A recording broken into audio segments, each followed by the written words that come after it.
40k has got a lot of generic characters which represent the warlords of the various factions within the game. For the most part, these models actually look really cool, and whilst plenty of people do kitbash them or do head swaps or weapon swaps, etc., there's just as many people who'll use the miniature as it was intended to be built. Unfortunately, this doesn't hold true for the Drukhari Archon, which I think is one of the most sinfully boring generic characters that Games Workshop have put out in quite some time. The general feeling is that the one they put out in 5th edition in Metal and later Finecast was better than this one, and so if you spend any time anywhere online in Drukhari forums, you will inevitably see Archon kitbash after Archon kitbash. So when I saw that Year 3 of Warhammer Plus was offering this model as one of the freebies for subscribing, I think there was a small army of us from the Drukhari community flocking to the website to make sure that we got one of these, because all of us thought the exact same thing.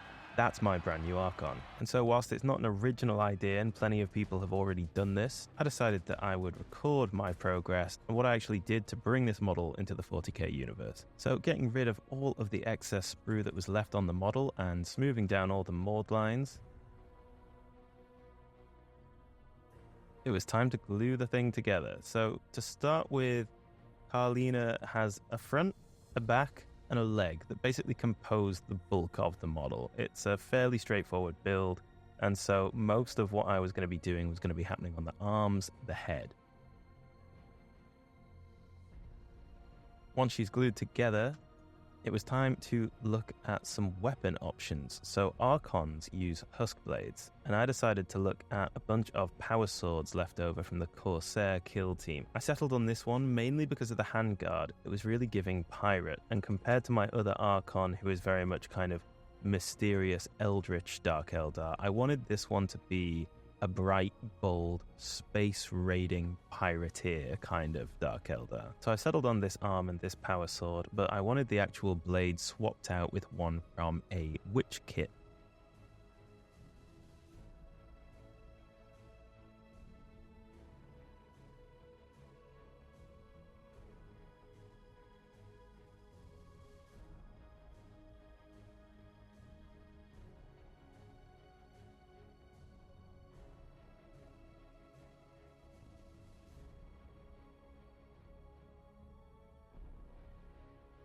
So here you can see me taking the blade off the witch sword, and later we're going to glue those two together. But first I just want to check that the edges are nice and clean, and that the two will stick together in a way that I'm happy with. The Corsair arm actually came in 2 parts, so here we are just gluing that together.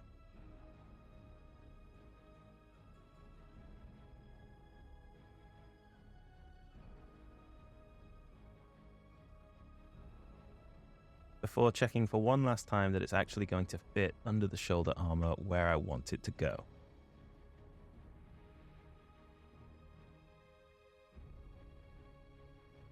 Once I was happy with that, it was time to glue the blade onto the sword.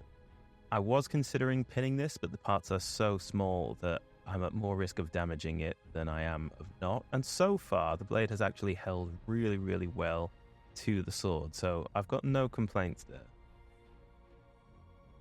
Next, it was time to squeeze a healthy amount of glue into the shoulder and onto the arm that was going to be glued into the shoulder. This is a technique I use a lot where I just let the plastic soften so it's easier to shove it where it needs to go. And here is a kind of first look. So you'll see me make a whole bunch of adjustments and then decide that I'm not entirely happy with it. So to actually get it where I want it to go and to put the amount of force on that I need to put on, I think I ended up breaking the blade off intentionally, gluing it back on later, and then just sort of having a play. We got it where it needed to be, and I was really happy with the pose, this very sort of grand gesturing, over there kind of vibe. Next, there was a case of cutting out the little support that helps Karlina's normal head go into the arm normally. And I chose, again, a head from the Corsair kill team. This one, the Corsair kill team is just, it's so piratey, and it fits the aesthetic of Eldar and Dark Eldar really, really well. So I went for the one with the eye patch and the feather in the hair because it just gave the vibe that I wanted. So we glued that in, and that was a simple enough head swap. Just making sure that it's exactly where I want it to be before I leave the glue to cure. Next, it was time for the other arm. I looked at a whole host of daggers, other swords, pistols, I actually settled on using the Ossifactor from the Rax kit. It is a very unique looking gun that it could be proxied as a blast pistol if they ever give the Archons more weapon options the way Eldar Autarchs have. Then maybe it can stand in for that instead. But for now, it just gives her a bit more personality, and people I play against will just have to deal with the fact that it's not WYSIWYG. But there we go. I cut it off just below the elbow and then made the same cut in the same place on the arm that was still attached to the model. Fortunately, there was very little cleanup needed for this and very little manipulation that was needed. The Ossifactor went on like a dream, and there was plenty of connecting space on the cape as well.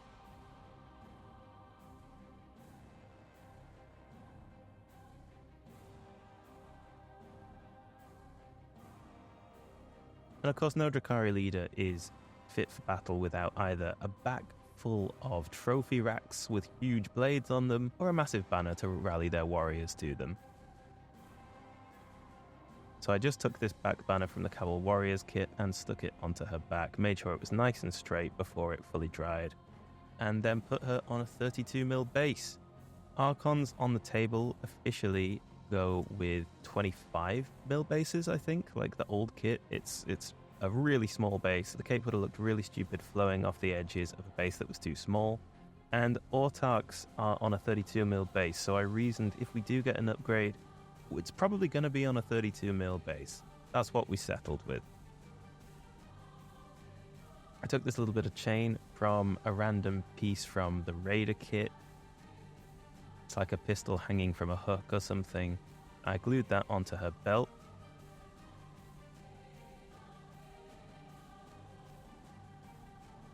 And then I took a dagger from the Cabal Warriors kit, cut off the blade, and glued that to be sticking out of her hip, so it looks like she's got another dagger on the hip ready to go. And here is the final result.